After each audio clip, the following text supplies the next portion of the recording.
오늘 사건 상황실에 전해진 화제의 뉴스입니다. 모녀가 사는 가정집에 침입해 성폭행을 시도한 남성이 구속됐습니다.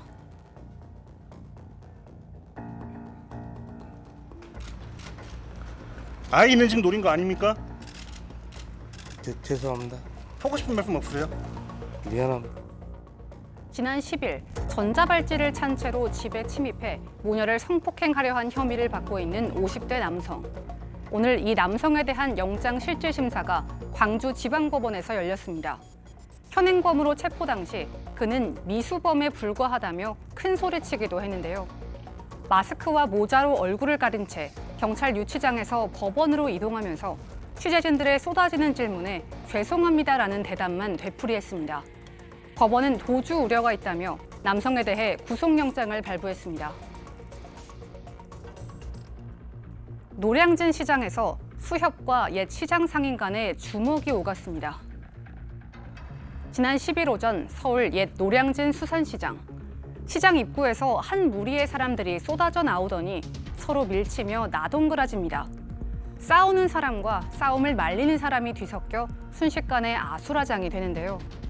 노량진 시장의 명도 소송으로 수협과 옛 시장 상인들 간의 갈등이 깊어진 겁니다. 수협은 직원 3명이 명도 집행이 완료된 점포의 관리 감독에 나섰다가 폭행을 당했다고 주장했는데요. 이에 옛 시장 상인 측은 수협과 시민들 사이에 우발적으로 일어난 다툼이었다고 반박했습니다. 경찰은 CCTV와 목격자의 증언을 토대로 사건 경위를 조사하고 있습니다. 8년째 박사 학위를 못 딴 송유군의 대학 재적 처분은 정당하다는 판결이 나왔습니다. 지난 2009년 12살의 나이로 과학기술연합대학원 대학교 석박사 과정에 입학한 송유군. 한때 국내 최연소 박사가 될 것으로 기대를 모았지만 재학 연한인 8년 안에 박사 학위를 취득하지 못했다는 이유로 제적됐는데요. 송유군은 2015년 논문 표절 사건으로 지도교수가 해임되면서 한때 제대로 된 교육을 받지 못했다며 해당 처분에 대한 취소 소송을 제기했습니다. 그러나 재판부는 지도교수 해임으로 번진 논문 표절 사건에 송유군의 책임도 있다며 학교의 손을 들어줬습니다.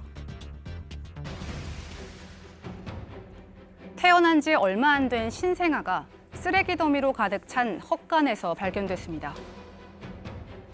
어제 아침 경남 창원에 있는 병원의 주차장. 구급차에서 담요로 쌓인 아기가 내려지는데요. 아기를 받은 간호사는 신생아실로 황급히 뛰어갑니다. 이 아기는 경남 밀양의 한 마을 헛간에서 주민의 신고로 발견되는데요. 발견 당시 오물에 뒤덮인 채 벌레와 모기 물린 자국들로 가득했습니다.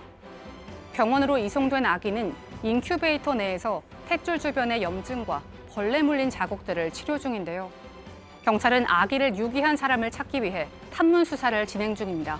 지금까지 사건 상황실이었습니다.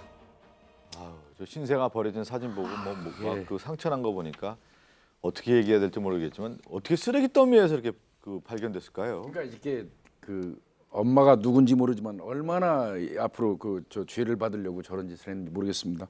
11일 날 오전 7시경이라고 하는데요. 경남 밀양시에 있는 한 주택 헛간입니다. 그 헛간에다가 아이는 아직 탯줄도 자르지 않은 상태에서 담요에 쌓인 채 이렇게 발견이 됐는데요. 그 집 주인 할머니 79세예요. 네. 할머니가 아이를 발견하고 나서 바로 애를 데리고 그 마을회관으로 갑니다. 마을회관 가면 그 마을 주민들 많이 있지 않습니까? 그분들하고 애를 씻기고 탯줄도 자르고 그다음에 이제 신고를 했고요. 그러니까 이제 바로 119 구조대가 출동을 했고 1시간 40분 만에 저렇게 종합병원으로 이제 옮겨졌는데요. 아이는 2.7kg이니까 아주 건강하다고 하고요. 여기저기 아마 모기 같은 그 벌레라든지 이런 거 물리기는 한 것 같은데 생명에는 전혀 지장이 없다 그러니까 그나마 다행입니다. 건강하다고 해서 참 다행인데 그 비정한 엄마죠.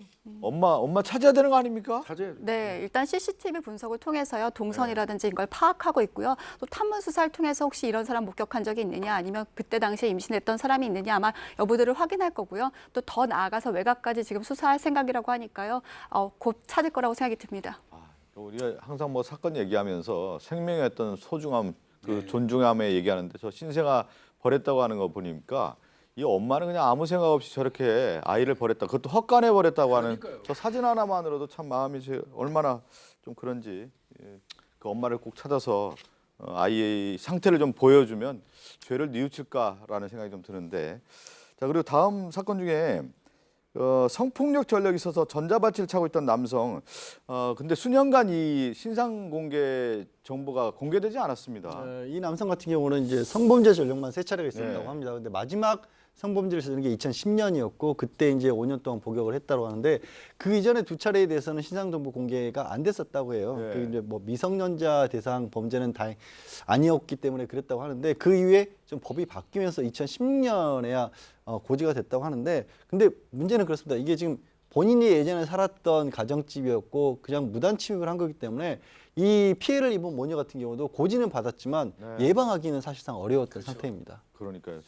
저 남성 같은 경우도 그 같이 그 주민 아닙니까? 주민 살았는데 저런 죄를 저질렀고요. 또 전자발찌까지 찼었는데 공개가 되지 않았다는 내용이 나오니까 허술한 어떤 관리 체계에 대한 부분까지도 지적이 나오고 있습니다. 사건 상담실로 갑니다.